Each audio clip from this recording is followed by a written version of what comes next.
Yeah, hi guys.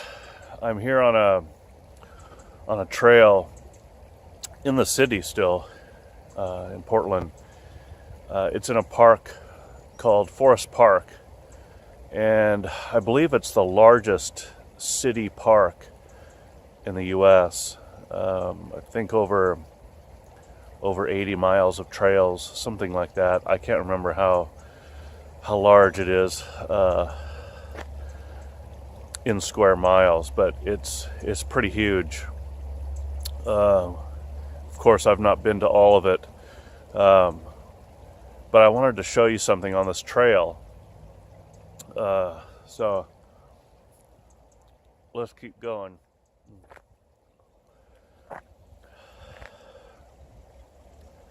Yeah, pretty cold out today. Early in the morning. Winter's still here. We haven't had much snow this winter, but it's cold today, I think, right above freezing. So, got to keep moving, stay warm.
Yeah, I think it's still a ways.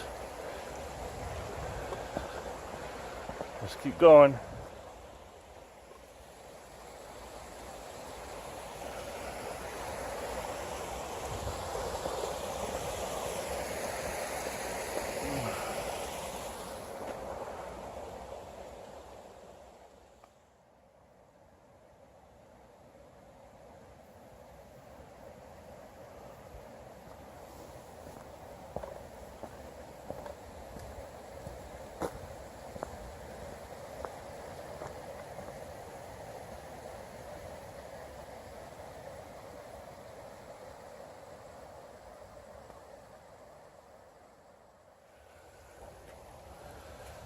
So, I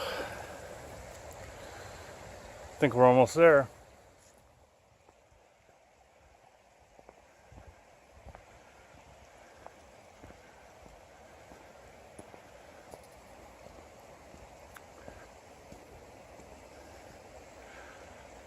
Yeah, so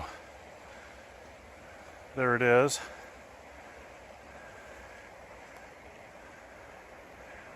Let me zoom out a little bit so you can see. They call this the Witch's Castle.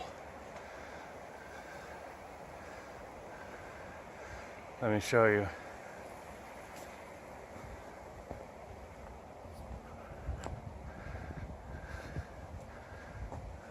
dark room.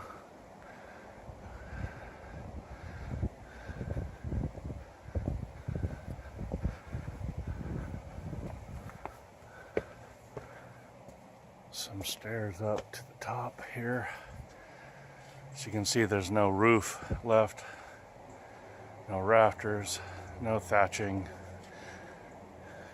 just the stonework.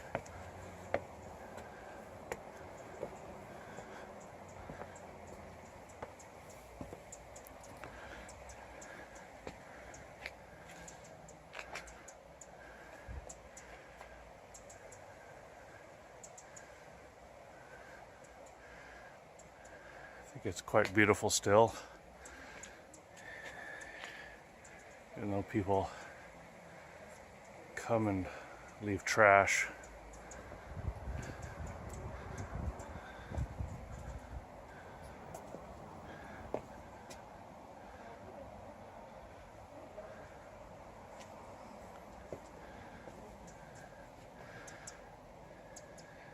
It's in pretty rough shape.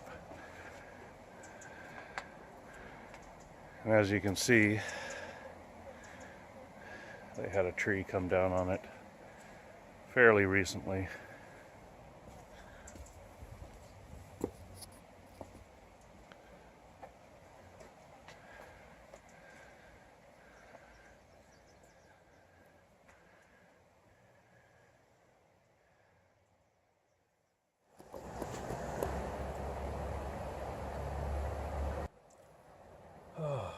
So hi guys, I'm up here in Forest Park, the largest city park in the US, and there's a trail that leads right out of the city neighborhoods up here to this place that they have called Witch's Castle. As you can see by what I showed you, it's not really a castle, but it's a structure. It's a building. It was part of an old homestead from 150 years ago. In this area, just one of the buildings of a guy that lived up here in the woods, and it became abandoned and sat for many years.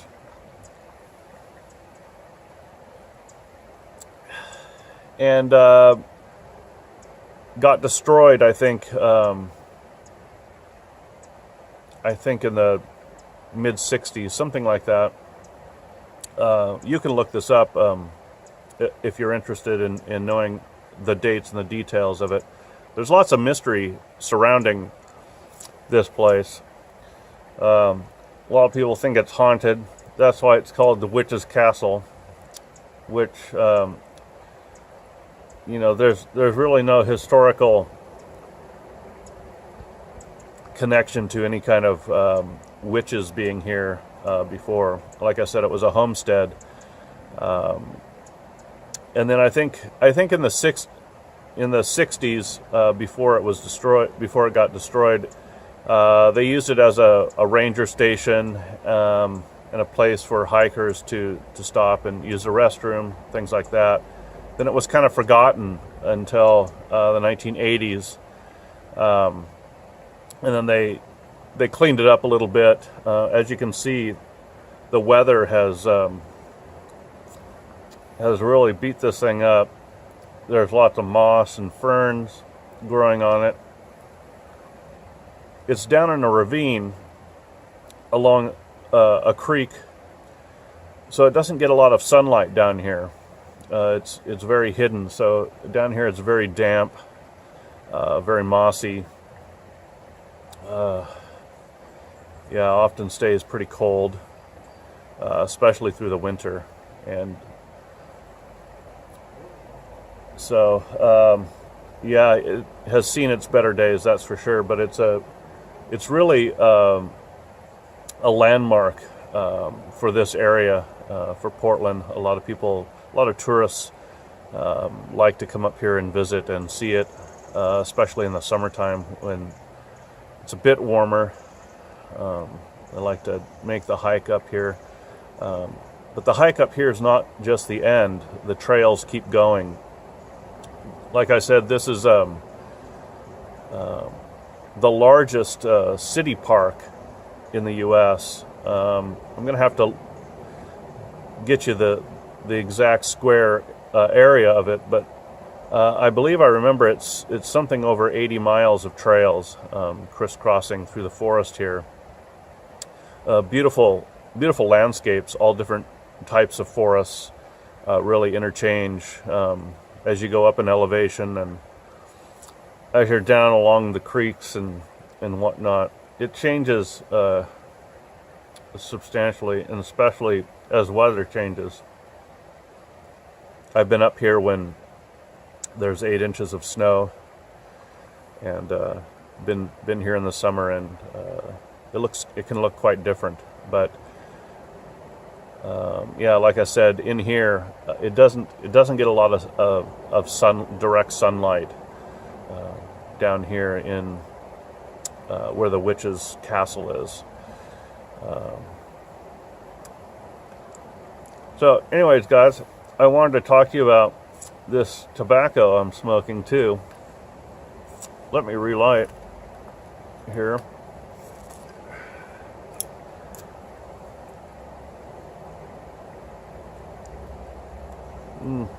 So as the weather gets wintry and cold, yeah, we often want a tobacco that's going to give us a little bit of warmth, a little bit of strength. And there are many tobaccos, of course, that do this. One of my favorites is the Bold Kentucky, the HH by McBaron. But this is another one.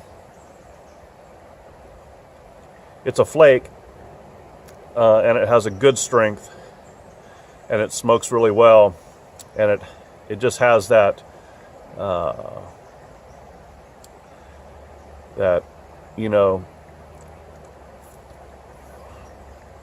kick in the pants that you need when you're out and it's cold and you need a little bit more power in your tobacco. So I'm smoking Rattrays Stirling Flake.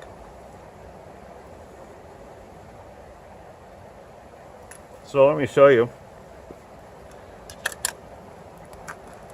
Like I said, it's a flake. It's a dark flake.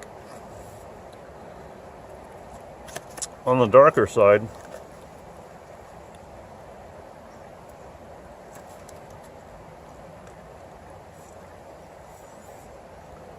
hope you can see that.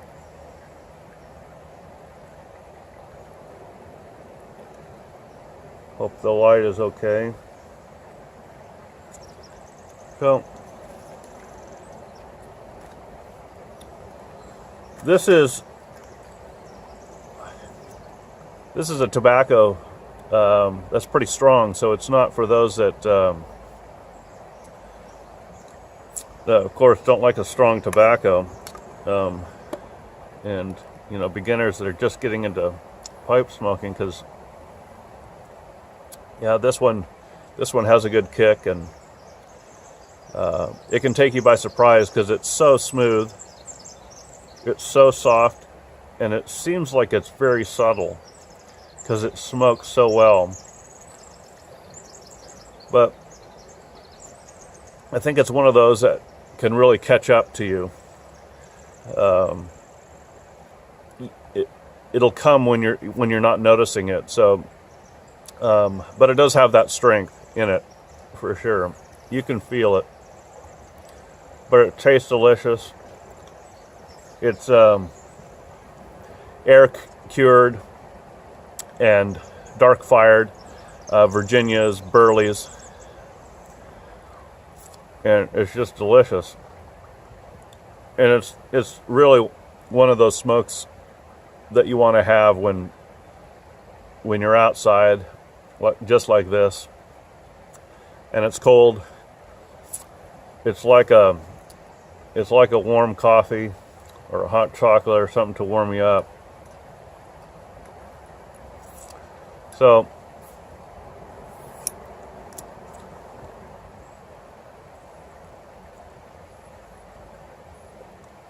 a lot of people think this is the same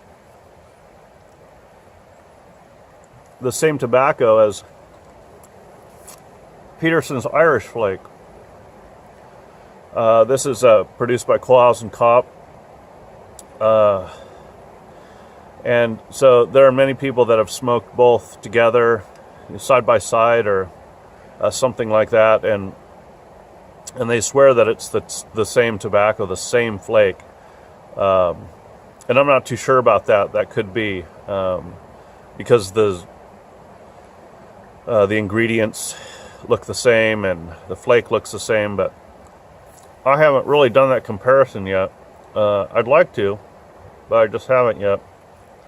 So if you smoke the Irish Flake and you really like that, perhaps give this a try, see what you think, see if it is the same tobacco as the Peterson one. So, all right, anyways,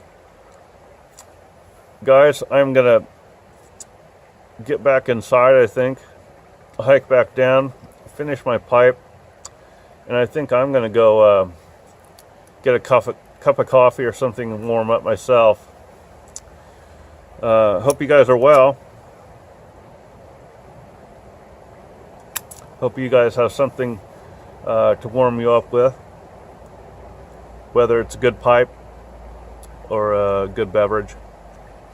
Anyways, you guys take care, and we'll see you again.